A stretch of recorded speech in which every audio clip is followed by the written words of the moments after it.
नमस्कार। आज हम बात करने वाले हैं भारत के एक ऐसे विशाल अभियान की जिसने सिर्फ गलियों को ही नहीं बल्कि लोगों की सोच को भी साफ करने का लक्ष्य रखा। जी हां, स्वच्छ भारत मिशन। ये सिर्फ एक सरकारी योजना नहीं है बल्कि इससे कहीं बढ़कर एक जन आंदोलन है। तो आइए इसकी परतों को एक एक करके खोलते हैं। तो सवाल यहीं से शुरू होता है और ये बहुत बड़ा सवाल है। क्या साफ सफाई जैसा एक रोजमर्रा का काम एक राष्ट्रीय आंदोलन का रूप ले सकता है? सच कहूं तो इसी एक सवाल के जवाब में स्वच्छ भारत मिशन की पूरी कहानी छिपी हुई है। तो चलिए सबसे पहले एकदम बेसिक से शुरू करते हैं। आखिर ये मिशन है क्या? इसकी नींव कहां से पड़ी और इसका असल मकसद क्या था? देखिए, स्वच्छ भारत मिशन की बुनियाद ही इस सोच पे रखी गई थी कि ये कोई सरकारी फरमान नहीं होगा बल्कि एक जन आंदोलन बनेगा। मतलब इसकी कामयाबी सरकार के काम से कहीं ज्यादा हर नागरिक की जिम्मेदारी पर टिकी है। और लक्ष्य तो बस एक ही था, एक स्वच्छ भारत। अब इस मिशन की शुरुआत के लिए 2 अक्टूबर का दिन ऐसे ही नहीं चुना गया था। ये महात्मा गांधी की जयंती है और ये सिर्फ एक तारीख नहीं बल्कि एक बहुत गहरा प्रतीक है, क्योंकि गांधी जी के लिए स्वच्छता का दर्जा आज़ादी से कम बिल्कुल नहीं था।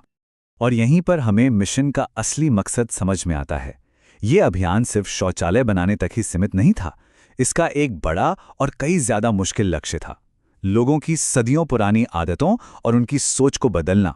खुले में शौच की प्रथा को खत्म करने से लेकर कचरे को अलग करने की आदत डालने तक, सब कुछ। अब देखिए, भारत जैसा विशाल और विविध देश, यहाँ एक ही समाधान हर जगह काम नहीं कर सकता है ना? एक गांव की जरूरतें और एक महानगर की समस्याएं जमीन आसमान का फर्क होता है।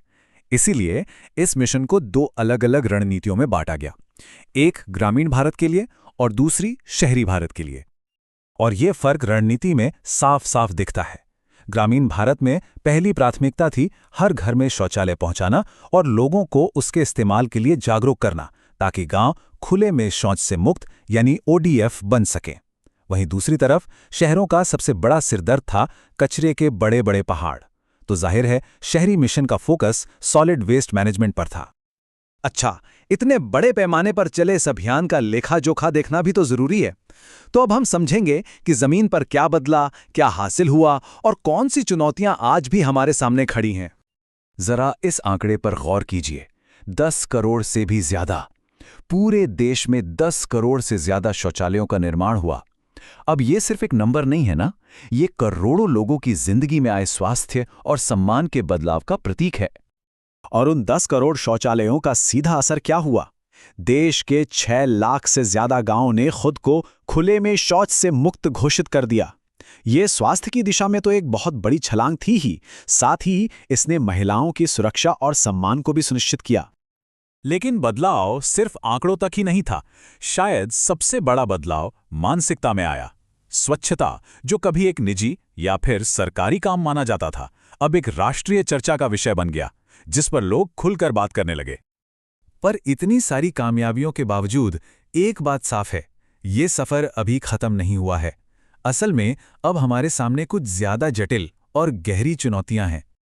अब असली चुनौती शौचालय या कूड़ेदान बनाने की नहीं है, बल्कि उस मानसिकता को बनाए रखने की है। क्या स्वच्छता की आदतें हमारे व्यवहार का एक पक्का हिस्सा बन पाई हैं? कचरे को लगातार अलग करना, जो शौचालय बने हैं उनका रखरखाव और नियमों का सख्ती से पालन, यही वो मोर्चे हैं जहां असल लड़ाई अभी भी बाकी है। और जब भी बात आदतों और व्यवहार की आती है तो जिम्मेदारी किसी एक सरकार या संस्था की नहीं रह जाती। यहीं पर कहानी का रुख हम सबकी ओर मुड़ता है। एक नागरिक के तौर पर हमारी क्या भूमिका है इसमें? ये वो छोटे छोटे कदम हैं जो मिलकर एक बहुत बड़ा बदलाव लाते हैं। घर पर गीला और सूखा कचरा अलग करना, सड़क पर कूड़ा फेंकने से पहले एक बार सोचना, सिंगल यूज प्लास्टिक को ना कहना और हाँ, सफाई कर्मचारियों को सम्मान देना, यही वो काम है जो इस आंदोलन की आग को जलाए रख सकते हैं। और ये एक लाइन इस पूरे मिशन के सार को बता देती है। इसकी सफलता किसी एक संस्था पर नहीं बल्कि 140 करोड़ लोगों के सामूहिक प्रयास पर निर्भर करती है। तो अंत में बात घूम फिरकर वहीं आ जाती है। स्वच्छ भारत का सपना किसी एक सरकार का नहीं बल्कि पूरे देश का है। और यह सपना तभी साकार होगा जब हर नागरिक इसे अपनी व्यक्तिगत जिम्मेदारी मानेगा। तो ये सवाल हम सबके लिए है। यह आंदोलन सड़कों पर तो है, लेकिन क्या ये हमारी सोच और हमारी आदतों में भी जिंदा है? क्या हम सच में इसका हिस्सा है, इस पर सोचना तो बनता है।